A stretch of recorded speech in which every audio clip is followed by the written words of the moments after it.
જય શ્રી કૃષ્ણ, જય માતાજી. હું છું વિજયાબેન ચાવડા. કિચન પોઈન્ટમાં તમારું સ્વાગત છે. આજે આપણે બનાવશું કોપરાનો મૈસૂર પાક. તો ધ્યાનથી જોજો.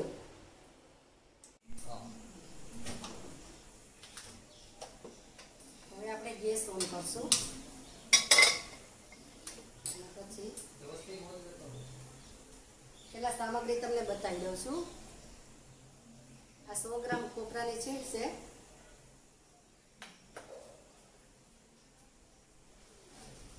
દોઢસો ગ્રામ બોરસ છે અને 1 વાટકો ઘી છે. એટલે ઘી, કોપરાનું છીણ અને ખાંડ ત્રણે સરખા ભાગે હોવા જોઈએ. આ તો ગ્રામના હિસાબે ને વાટકાના હિસાબે તમે લેશો તોય પણ એનું પરફેક્ટ માપ આવી જશે. તમે લેશો તોય પણ એનું પરફેક્ટ માપ આવી જશે. હવે આપણે ઘી નાખી દઈશું.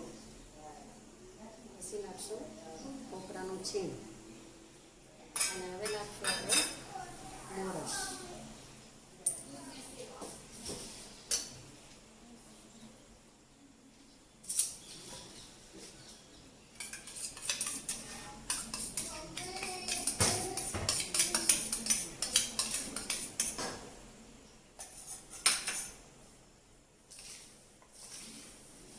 હવે ગેસની ફ્લેમ આપણે થોડીક હાઈ રાખશું, ઓગળી જાય ત્યાં સુધી.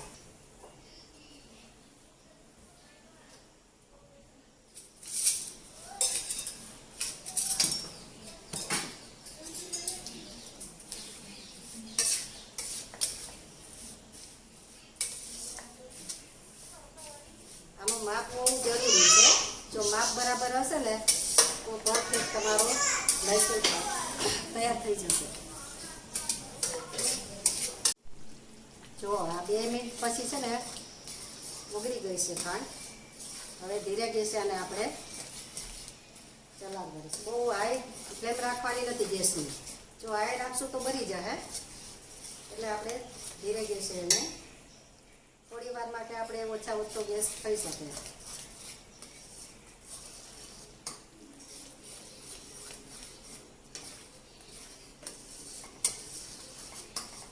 અને હા મિત્રો, એક વાત ખાસ તમને કહેવાની છે કે મારી ચેનલને સબસ્ક્રાઈબ કરજો. તમે લાઈક કરજો, શેર કરજો અને સબસ્ક્રાઈબ તો જરૂર કરજો, જેથી કરીને અમારા વિડીયો તમારા સુધી પહોંચી શકે. જો હવે પહેલાં કરતાં સરસ આપણે શેકાવા આવ્યો છે, પણ હજી થોડીક વાર છે.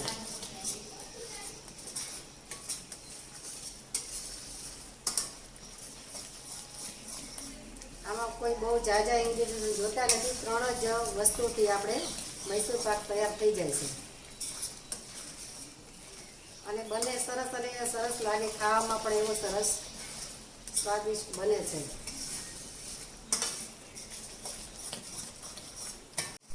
જો હવે આ છે ને બનવાયો છે. હવે થોડીક વાર છે, આપણે ધીરે ગેસે એને ચલાવતા રહીશું.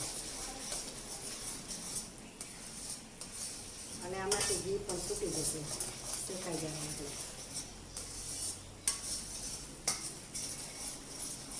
નાની નાની બાબત થોડીક ધ્યાન રાખો તમે, એટલે સરસ જ બનશે.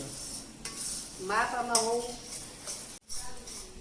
જો હવે આપણો મૈસૂર જારી પડવા માંડી છે આમાં. અને આને એક જ ડાયરેક્શનમાં હલાવવાનું. આડાવરો તો તવીથો ચમચો કંઈ આપણે ફેરવવો નહીં, નહીંતર એની જે જારી છે ને એ બેસી જાય. જારી બહુ બરાબર નહીં પડે, એટલે એ ખાસ ધ્યાન રાખવાનું. હવે આપણે થોડી ઘીની જરૂર છે, તો આપણે નાખશું ઘી 2-3 ચમચી.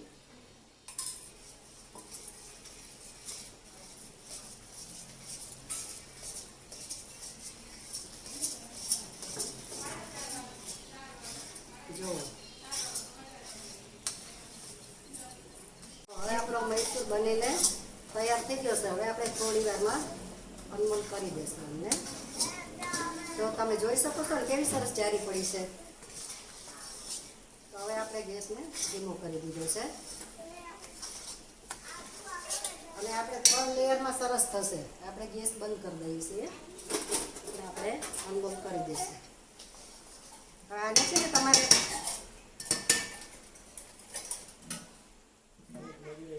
બનીને તૈયાર થઈ ગયો છે, અનમોલ કરી દીધો છે.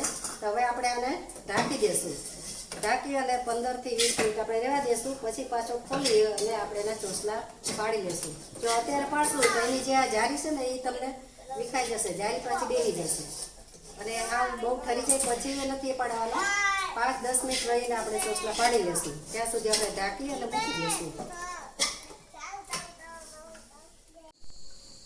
હવે આપણે પાડી લેવું થેપલા. બન્યો છે ને સરસ. તમે પણ ટ્રાય કરજો ઘરે, મસ્ત બને છે.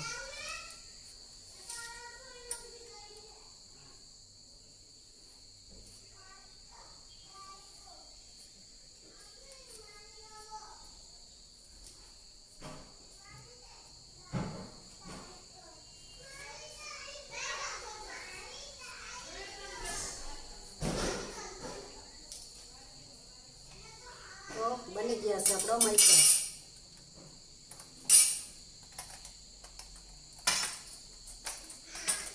આ રીતે આપણે એમને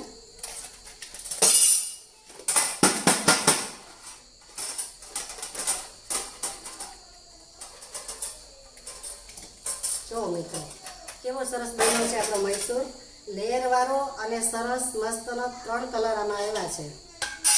જો તમે જોઈ શકો છો, નજીકથી આપને બતાવું છું. તો પણ તમે પણ ટ્રાય કરજો. આપણે અનમોલ કરી દઈશું.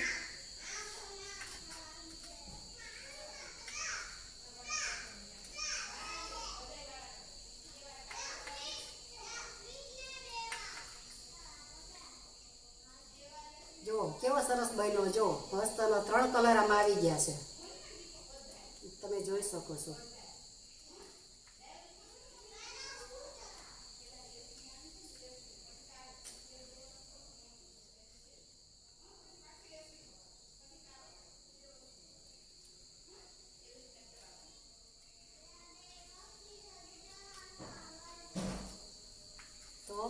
આ બની ગયો છે આપણો મૈસૂર.